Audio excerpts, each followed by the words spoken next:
Hey guys, so this is a quick video to answer some of the most common questions about my piano progress video.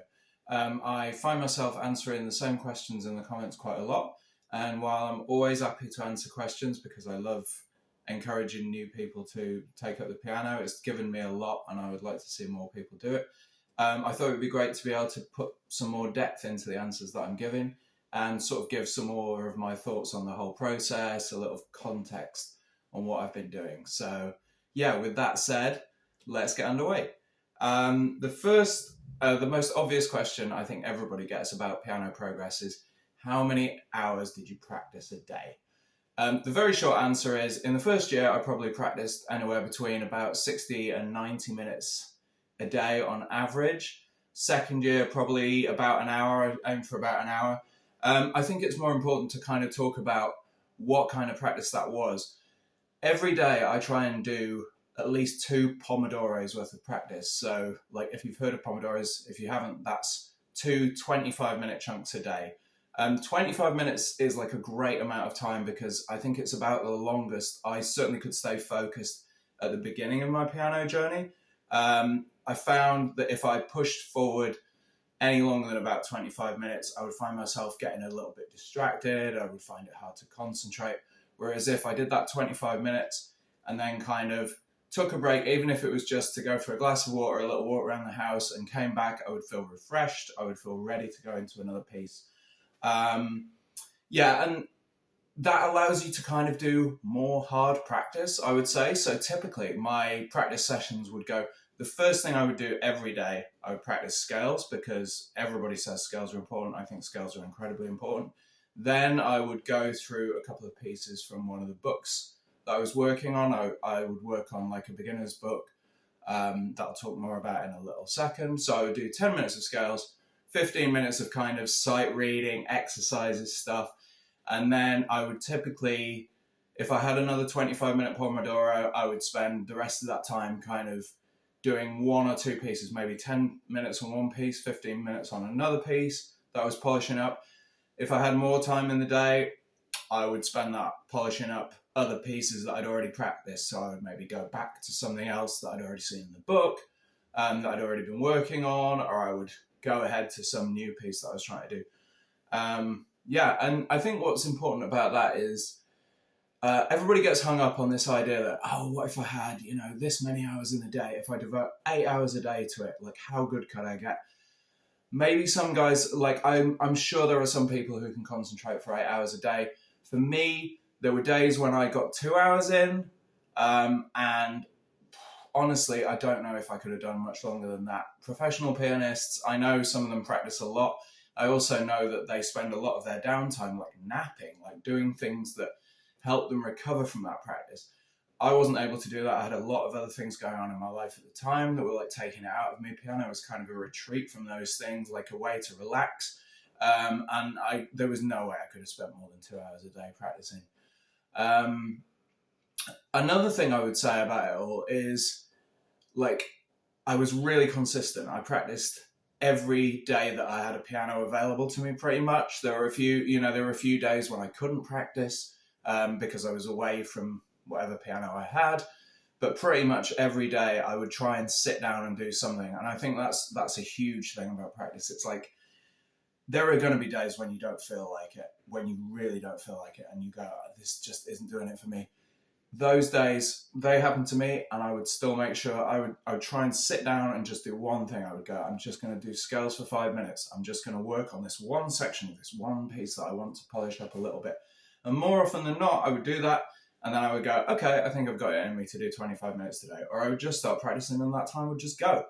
But yeah, and if I got into it and I still really, really wasn't feeling it, I would give myself a day off because I think that's important too. But yeah, I think the way forward is really consistent practice. Something else I would say is that you can't brute force a piece. Like I would never be able to sit down and play The Entertainer for 2 hours and like get my way through it. The most I would ever do really on any one piece was about 15 minutes a day. I would like take a chunk, maybe 5 or 6 measures, maybe less than that of something like The Entertainer, and I would polish that up. I would make sure I was working on it. I would give my brain something to work on, and then I would just go away and let it kind of cogitate. I think piano, from my experience in working out, I think piano is a lot like working out. The real magic happens when you're away from the piano, when you're away from the gym. You like hit it hard.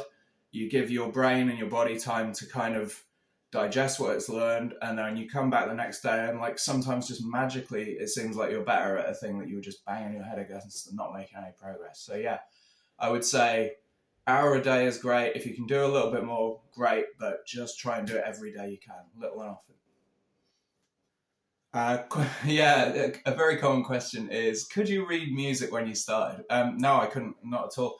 I did, like, I think like everyone who goes to British schools, I did music at school a tiny little bit. I could remember, I knew what the squiggly, like, rest, the full rest, I think, looks like. I knew what a repeat looked like, weirdly. I didn't know what a treble clef was. I didn't know what a bass clef was. I think I had heard the mnemonic, every good boy deserves fudge, favours, whatever you want to call it. So I guess I knew which notes went up that way, sort of. I didn't know what the notes in the bits between the gaps were. And yeah, I certainly didn't have any idea how to play music. No.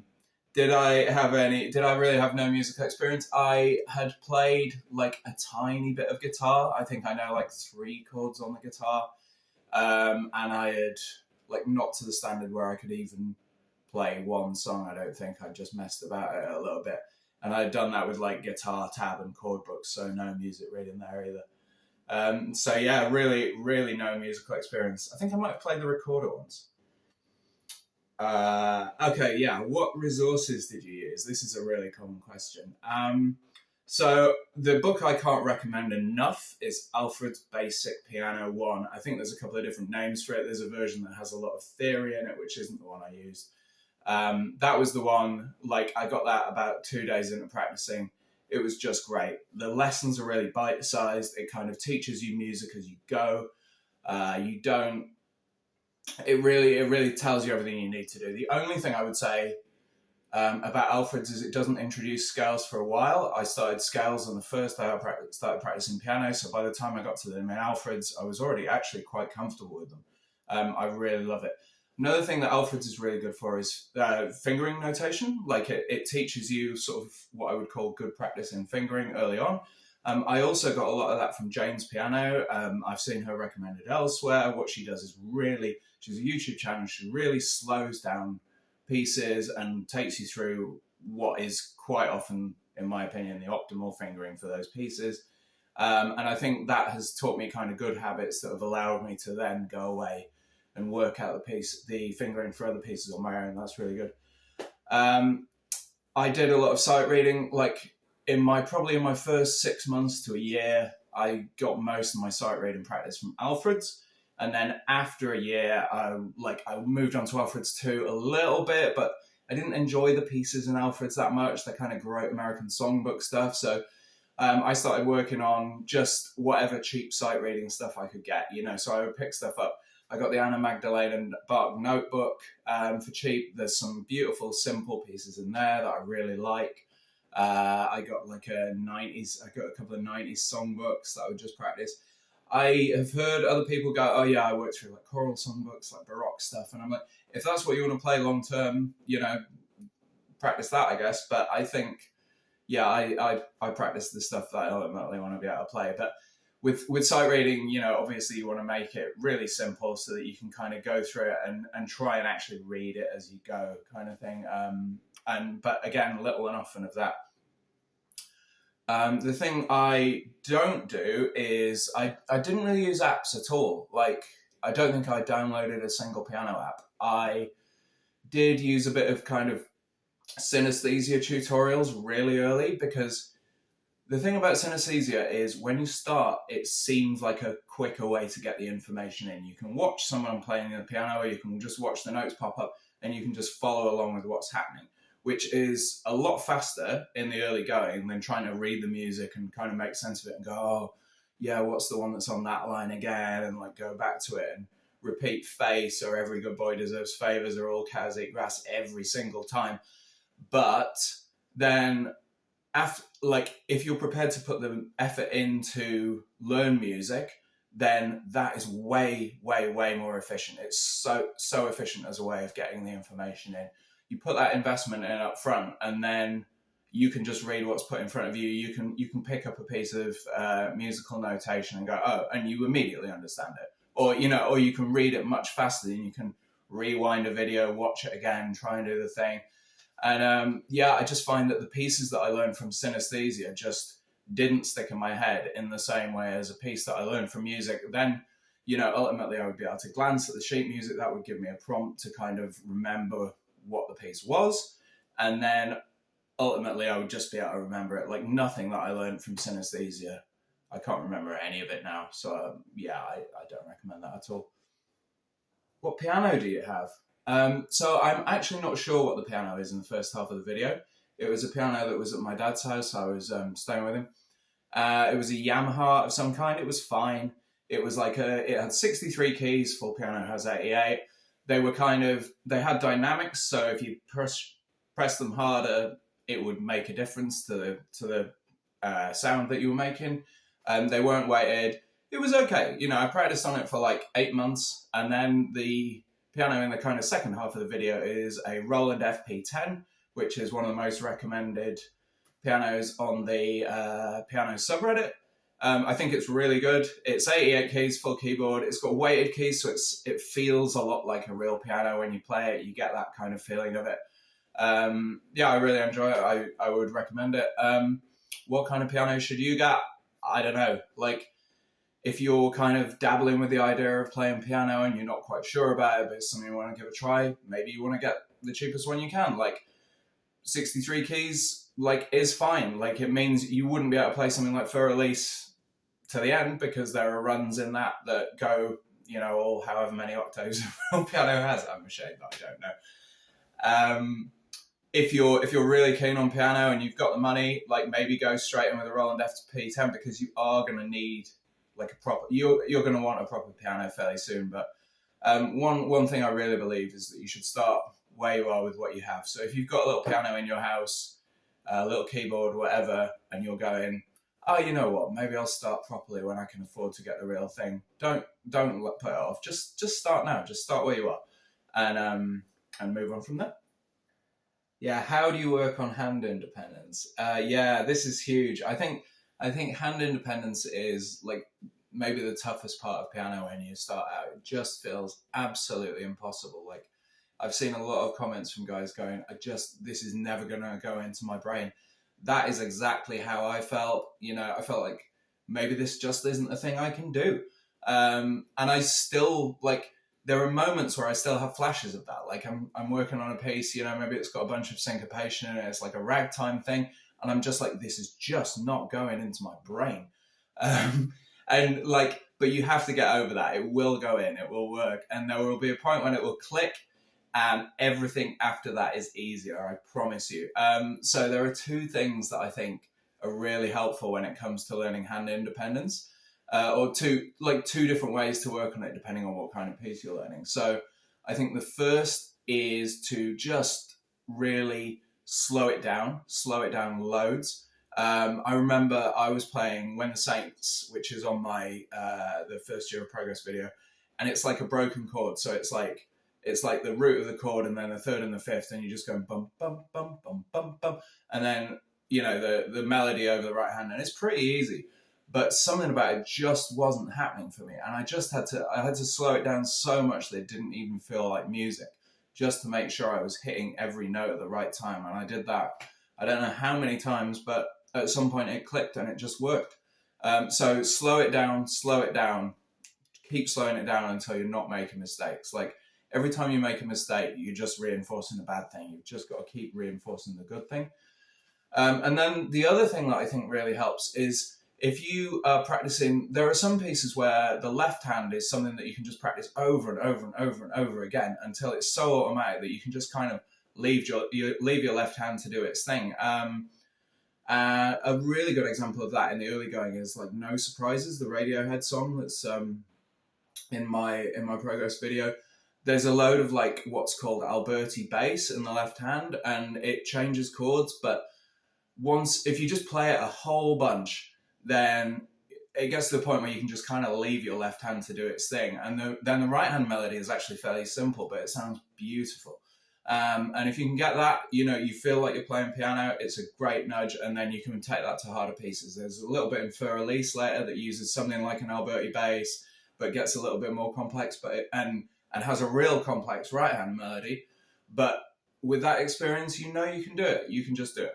And I just promise you will be able to do it if you practice it. It gets easier. Your posture is bad. Yes, that's absolutely right. I was especially like at the start of the first video. The piano I had was like I had to have it. I was in my dad's house. I had to have it set up in a place that wasn't ideal. So I'm kind of leaning forward, like reaching towards the piano because I can't have my knees under it because it's like resting on a box. And it looks terrible. And then later, this is my bad. The piano was in my house and I had it like stacked up on some books because I hadn't bought a stand yet. And again, my posture was absolutely terrible. It wasn't that I was reaching too much. It was like giving me too much tension. Everyone who said that, you are absolutely right. I'm working on it now. I'm sorry. Are you a fake? This is a super flattering comment, honestly. Every time it comes up, it really makes my day when someone accuses me of fakery. I'm glad that people think that my progress is impressive enough that I couldn't have actually done it.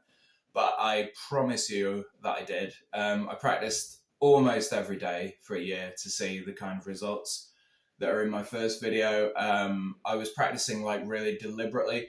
I've done a lot of different disciplines of stuff over the years, and I've read a lot of books about what you would call like deliberate practice or purposeful practice, and I brought a lot of that into what I was doing. I wasn't just kind of haphazardly doing things. I was doing a structured plan, and then I was practicing in what I guess experts would probably say is like a good way. I'm not as well as if I'd had a piano teacher, I'm sure, but it certainly worked for me.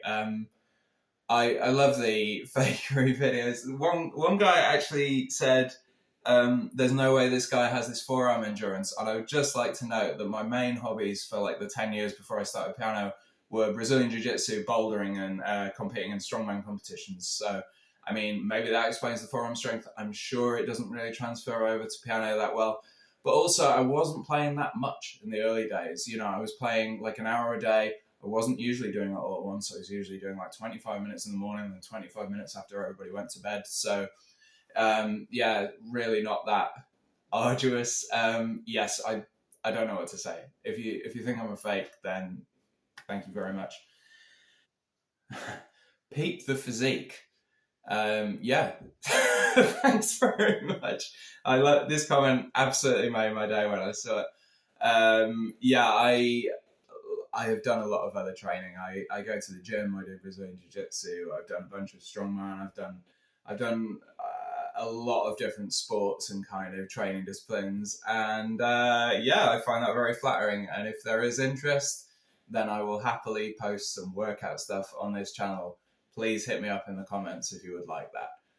And yeah, I think that is it. Thank you very much for all the comments and all the interest, guys. I really do read every comment and I try to reply to as many of them as I can. If you have a question that I haven't covered here, please hit me up in the comments of this video. I will try to answer it one way or another. If you are thinking about doing something, doesn't have to be starting piano, could be doing Brazilian Jiu-Jitsu, could be learning a language, whatever. I really, really do advise you to do it. Like, piano has changed my life absolutely for the better. It's something that I can do. It takes me out of the rest of my day. It's a thing that isn't looking at screens, that I can concentrate on. And whenever I do it, I almost always feel better afterwards. So yeah, really, really do get after it. And if you already have started, then I absolutely wish you the best. Please do like and subscribe to this video. The more subscriptions I get, the more likely I am to post kind of more piano stuff, but also maybe more stuff about the other things I've learned about learning. Some stuff I know about training, just everything I've learned from all the people I've worked with over the years. Thank you guys. Have a good day.